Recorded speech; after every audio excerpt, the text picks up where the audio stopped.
Now students, we will see the next topic. Now this topic, up to now what we have studied, how the sets are represented, what are basically sets, how they are represented, what are the types of sets. Now we will be looking onto the categorization of sets and the concepts which are related to sets. From now onwards, you have to be very much cautious, you have to understand the basic things, and based on that you will be able to solve the rest of the questions of the chapter. Now this particular chapter, what I must say that this is the fundamental chapter of sets. This is a very basic thing. So for that reason it's not necessary to solve each and every question in the video. And what I would expect from each and every one of you, since you have opted for mathematics, so you have to solve each and every question and you cannot take it lightly. So please try to make sure that you solve each and every question, because if you find out, okay, I got the concept, I need not solve the questions, then you will see that there are questions in the exercises, means few of them are very tricky, very conceptual. Now once you solve each and every one of them, you will get to know the twists in each and every question. The concepts might seem easy in the beginning, but basically the questions are not that easy as you can neglect these questions. So based on that, I must say that you try to solve each and every question judiciously. Now here, first thing that we'll be looking onto is subsets.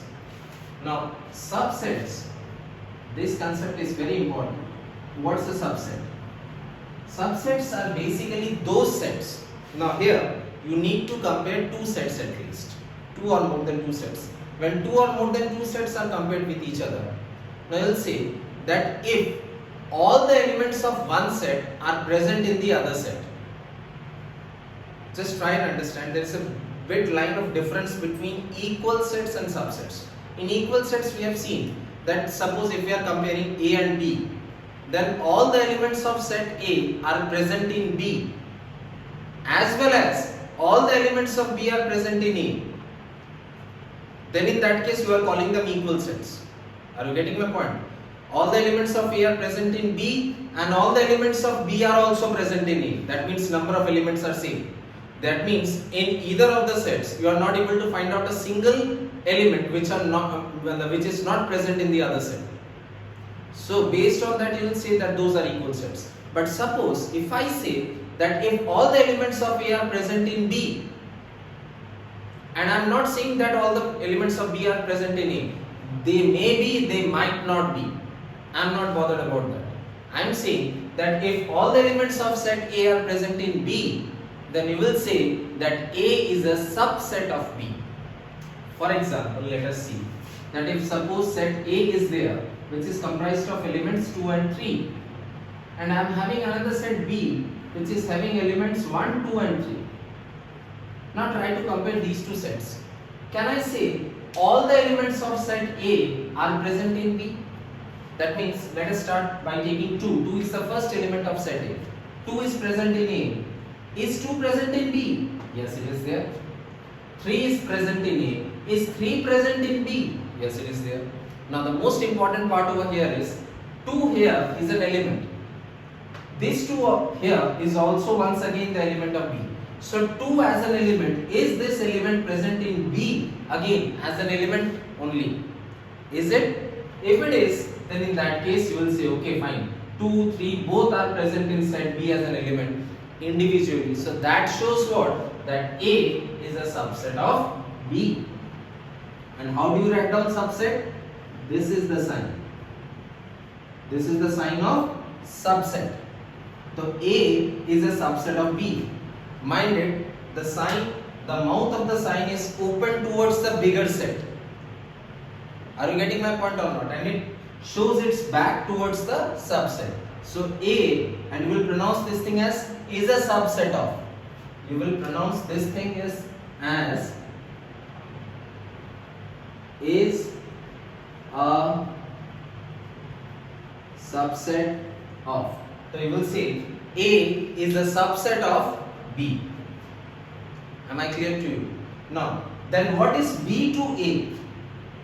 If A is a subset of B, then what is the relation of B to A? So, for example, if I am the son of my father, Fine. Suppose me and my father, if I am comparing myself with my father, so I'll say I am his son. So my relation with him is that I am his son. And what is his relation to me? He is my father. Both the relations are different.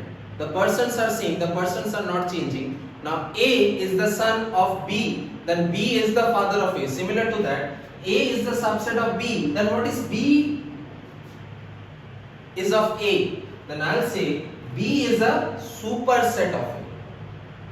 Are you getting my point or not? This thing can be pronounced as A is a subset of B, or you can say, you can also call it as B is a superset of A. Both the things means same. Are you getting my point or not? Now here, one thing you need to understand, that if suppose somehow B was having again 2 and 3 only. Let me take the example of an equal sets. Now you'll say, okay fine, these are equal sets. Now if they are equal sets, now is this statement true? This is the question. Is this statement true? That means, can I call A a subset of B? Yes, I can say. Even in case of equal sets, one set is the subset of the other. But in that case, if A is a subset of B, then simultaneously B is also a subset of A. That means in equal sets, point to be noted, in equal sets, A is a subset of B and simultaneously B is a subset of A. You might be surprised to see this sign. This sign is known as double implies.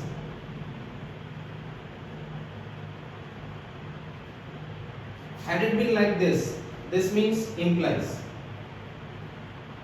and this means double implies. Double implies means what? If this thing gives rise to this thing, then the vice versa is also possible. This thing can also give rise to this thing.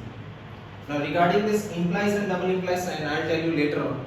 So right now you just call it as simultaneous. Simultaneous means एक ही साथ अगर कोई event हो, कोई दो घटना अगर एक ही साथ घटे, if two events happen at the same time, then you will call that these are simultaneous events. If this event is happening, then at the same time this is also happening. Are you getting my point or not? So that means these two sets are happening, these two events are happening simultaneously. So if this condition is true, then you will say that the sets are basically what? Equal. And if this condition is not true, that means if one event is happening, the other is not happening simultaneously. Like for example, if this was there, this B contains 1 also, then in that case A is a subset of B, but simultaneously B is not a subset of A. Then in that case A is always the subset of B, or you can say B is always the superset of A. But had B been containing the same elements that of A, and B is having no other extra element in it, the vice versa could also be possible. So in that case you will say that okay fine, if two sets are equal, then they are subsets of each other.